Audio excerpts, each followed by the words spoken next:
Hello everyone, and welcome to another episode from Usually Fixing and Tinkering. And this time I am going to show those of you who are not of a certain age, probably my own age strange enough, or maybe much younger, who are curious about classic cars, particularly with carburetors, anything pre-90s. You will most likely find the car has a carburetor and isn't fuel injected, has no ECU, and you are the ECU. You are in control, nobody else, okay? If you're curious and you want to know how, goodness me, how this invariable device here called a choke actually works and how to use one effectively or as effectively as possible, then stay tuned. Because this is all about how to use a choke on a carburetor.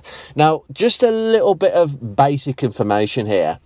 The basic rule of thumb is if your car has injection, whether it's single point injection that started out in the sort of early 90s and then became a bit more standardized multi-point injection. Multi-point point injection was the one where you get vast amounts of power improvement and there was a huge amount of benefits to that. Single point injection, bit more like a carburetor. It's just a throttle body. It is literally a body with a little injector that sits where the carburetor would usually sit on the inlet manifold. And the only benefit to single point injection in the early 90s was manufacturers getting away from carburetors and going towards an injection model, which was better for emissions, but not necessarily any more powerful than the carburetors that replaced it, just much cleaner, much more environmentally friendly, and we're going in the right forward direction of refinement.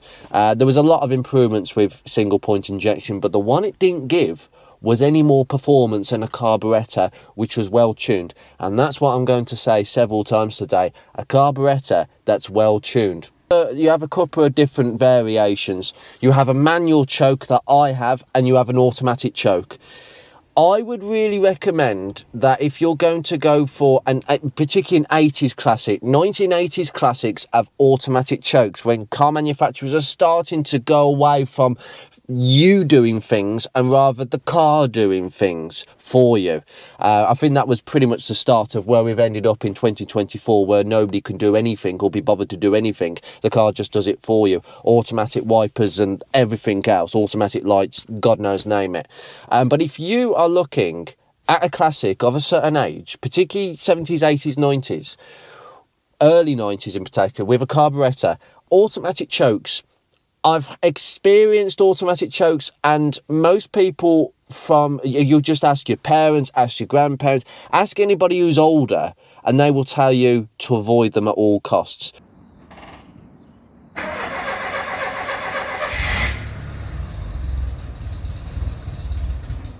Because they just don't really work that well. When they do work and the car's not stalling or over choking, because they can over choke and kill the engine, and that's you waiting for the AA man to pick you up. They often don't, they're not perfected. There's not as much refinement, and a lot of people convert to manual chokes. There is actually a thing with converting your car to manual chokes, and that is a thing because automatic chokes are just not particularly brilliant in the way they work. Personally, if you're going to have an automatic choke, just buy a car with single point injection and no choke. No choke. So if you have injection, you don't have a choke. But this video is how to use a choke properly. And a lot of people don't know how to use it properly. Haven't got a clue. They just pull it out and hope for the best of luck. And sometimes it feels like that a little bit, particularly when you don't know how well that carburetor has been looked after. Has it been rebuilt? Has it been serviced? Has it been cleaned? Is it tuned properly? And this reason is why I'm going to say what I'm going to show you on Ruby today is similar to how I would expect a choke to work. When a carburetor has been rebuilt and tuned up, I mean, it hasn't been tuned, but it hasn't been tuned on a rolling road, but it's been tuned to the point where it actually is producing the same amount of CO2 at the back that it should be producing according to the MOT, and it runs beautifully. It runs absolutely sweet. Honestly, the idle is so smooth. There's hardly any vibration in the cabin, which is a good sign that that carburetor is tuned. But if your carburetor isn't tuned, you're going to be doing a number of different things. I've heard of people where they will say, oh, well, I have to basically pull the choke all the way and leave it out for several minutes, because if I even just move it slightly back and take it off a little bit, it dies. That is a car that is underfueled. It's too lean a mixture. There's not enough fuel going into that carburetor to make it run properly. So you need to look at that. I've heard of people say, don't need any choke at all. Like, it just starts without the choke. This will not start without the choke. And that car, in that situation, well, that's over choking. That is an over-fueling situation. It's too rich. There's too much fuel going in that carburetor. So you can already see why that would affect what you're doing in here.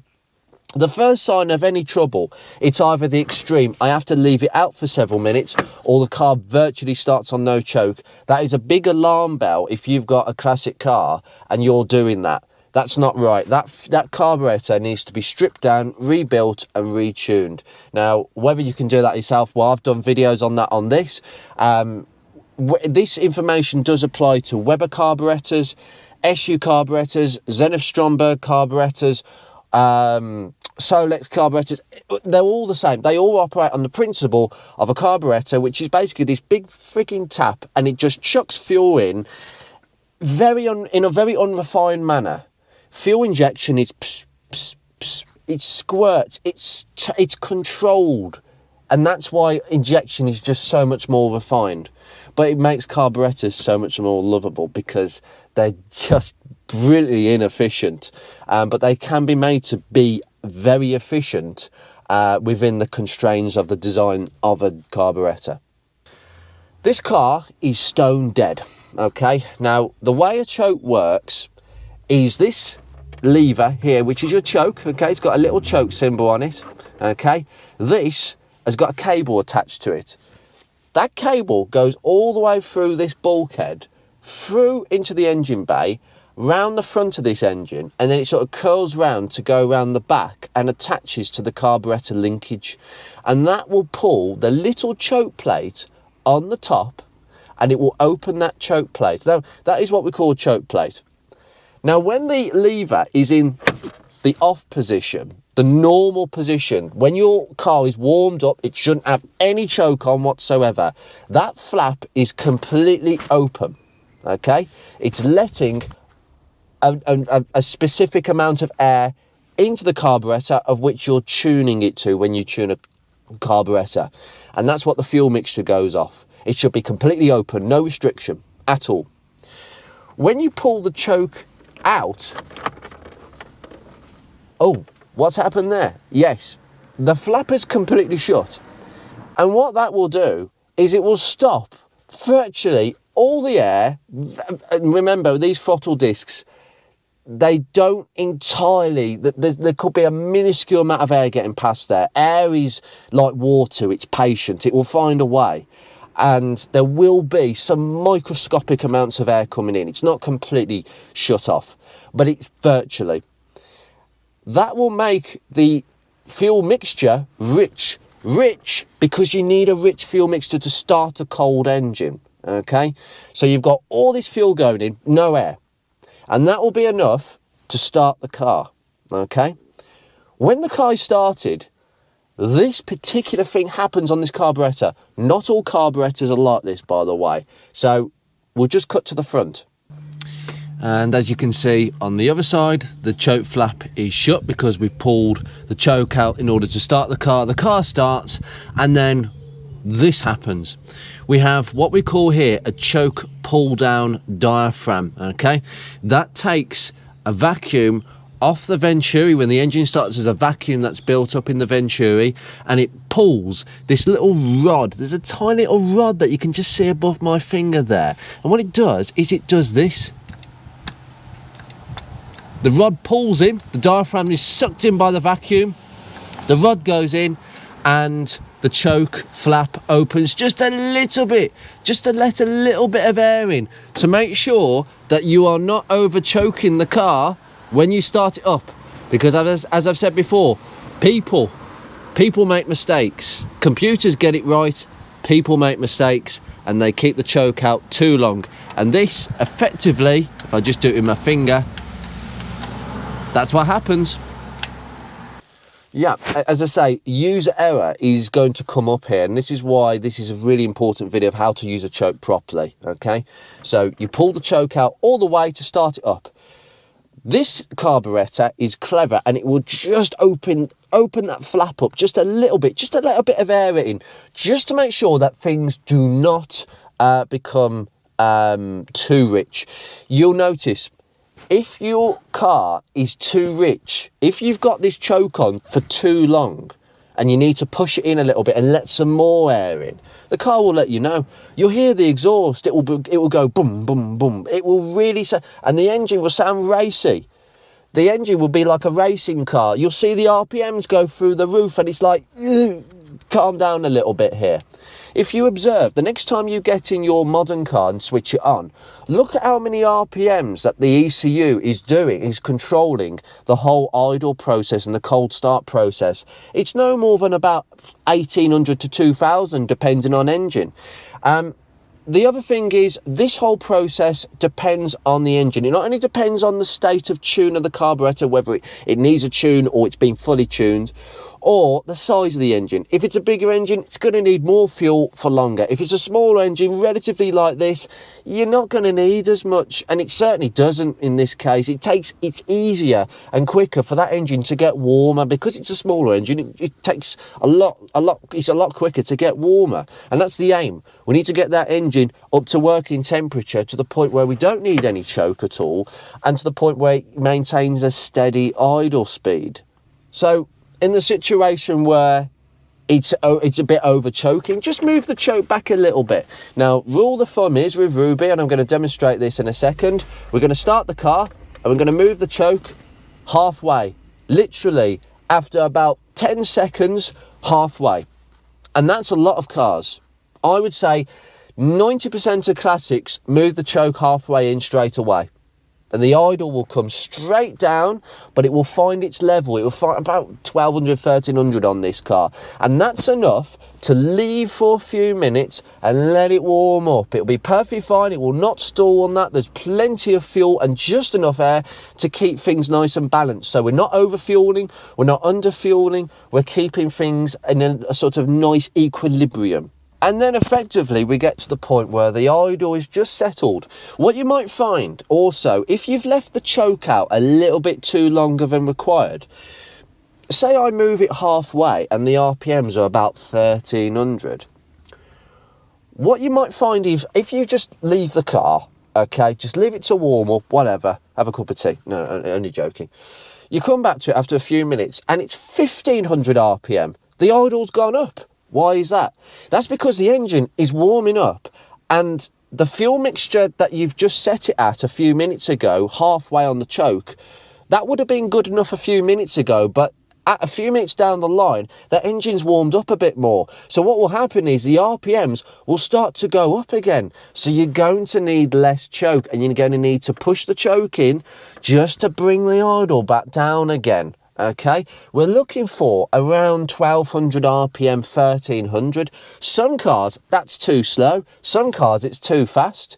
It really just depends. You've got to just get to know how this car works. Sometimes, and you will do this every single time, you'll put it in a bit too much and the car will die.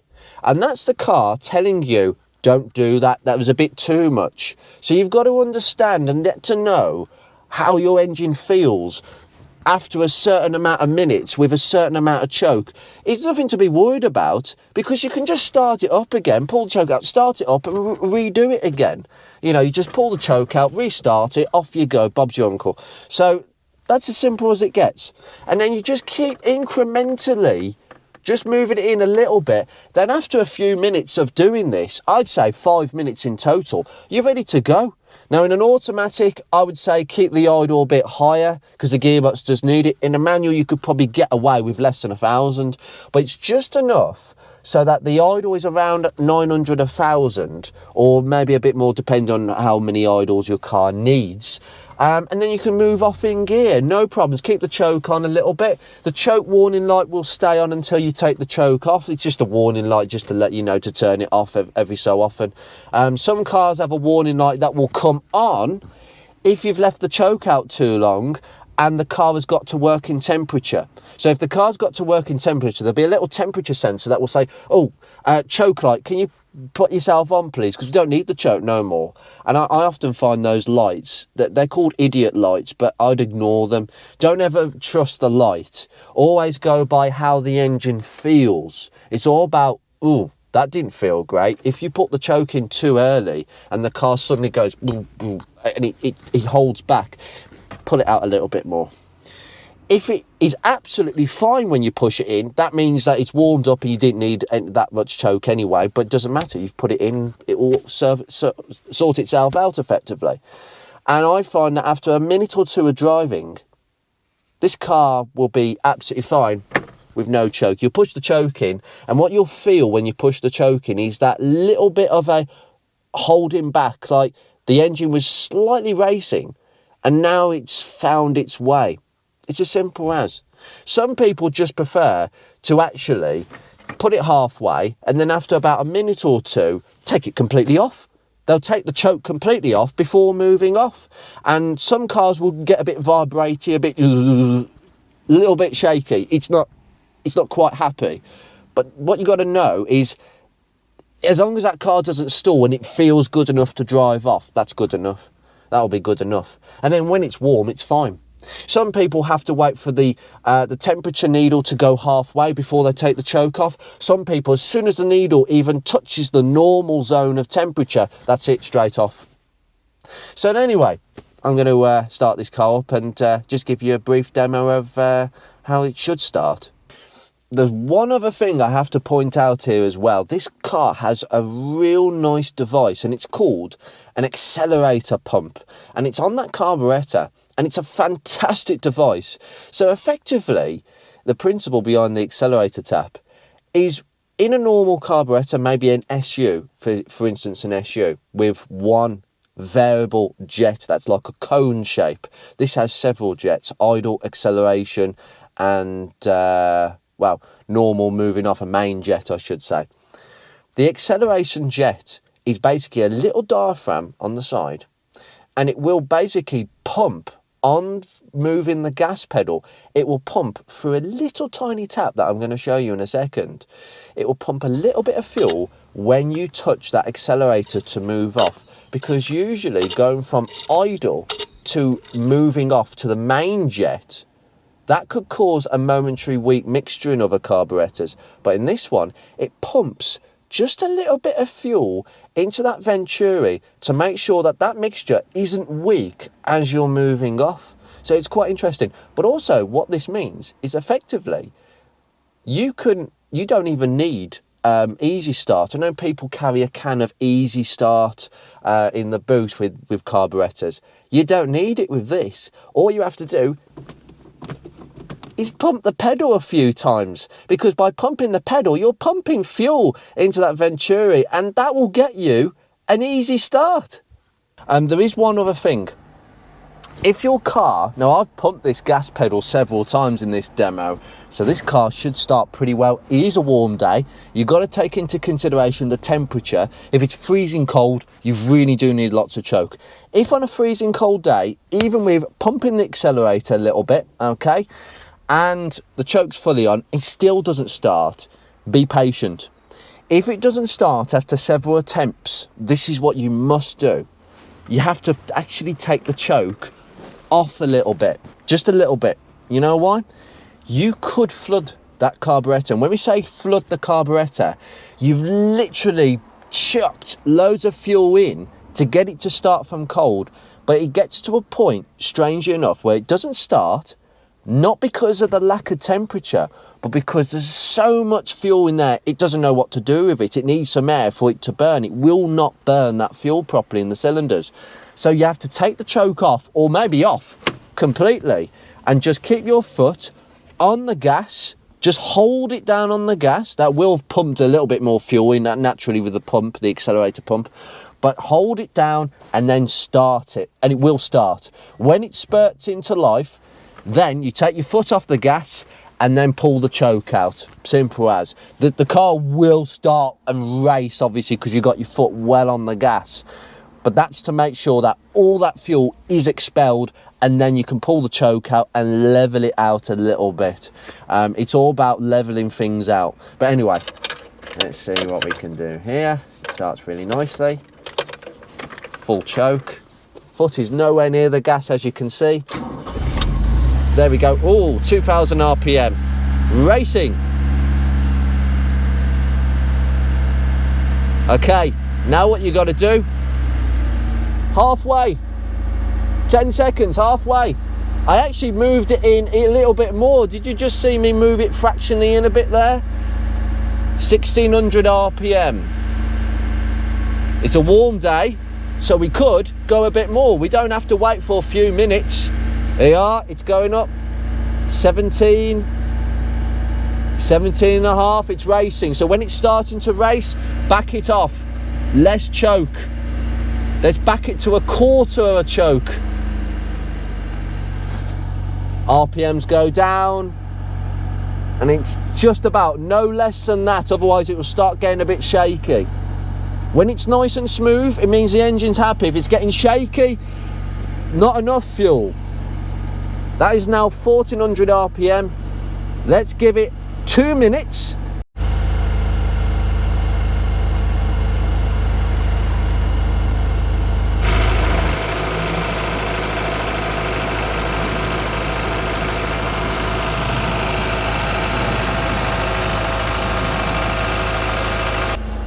Okay, a couple of minutes have gone and the RPMs have gone up to 1,500, so that means we must take it down. The choke is almost all off, 1,000 RPM. The needle is starting to move into the normal zone, and we're getting there now.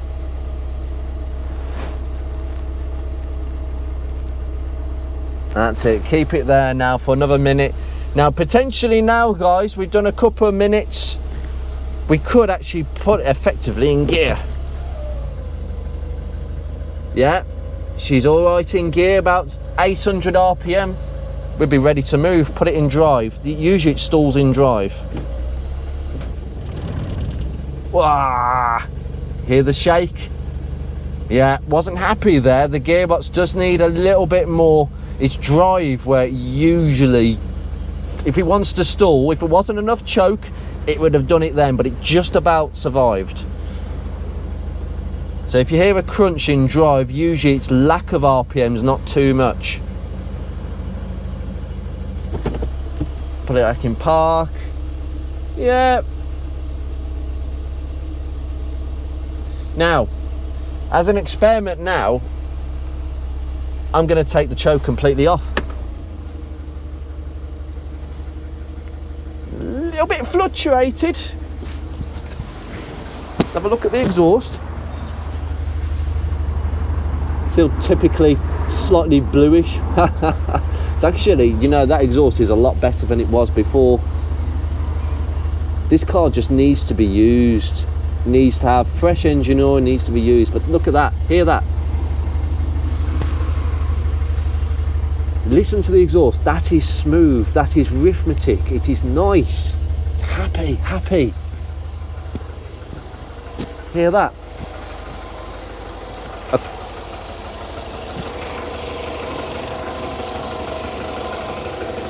A little bit of shakiness, we haven't quite got to temperature, it's a little bit more shaky. I hope the camera can pick this up, it is a little bit on the shaky side, but that's because it hasn't quite got up to the optimum working temperature. But the point is, it's up to a temperature where it doesn't need any choke whatsoever. That's ready to drive now.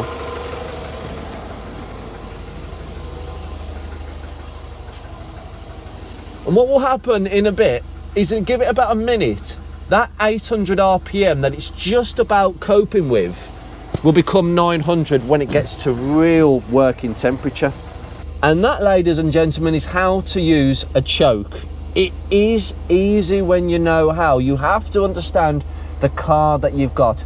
Every classic car with a choke and carburetor is completely different. It depends on the size of the engine, how well the system is being looked after, has it been tuned correctly, and how skillful the user is, and how does the user know and understand how to use this. That's the whole point of this. This is not related to a Mark III Fiesta. It can be related to any classic car with a choke. If you understand how a carburetor and a choke works, especially on a cold start, you stand more of a chance of having less problems.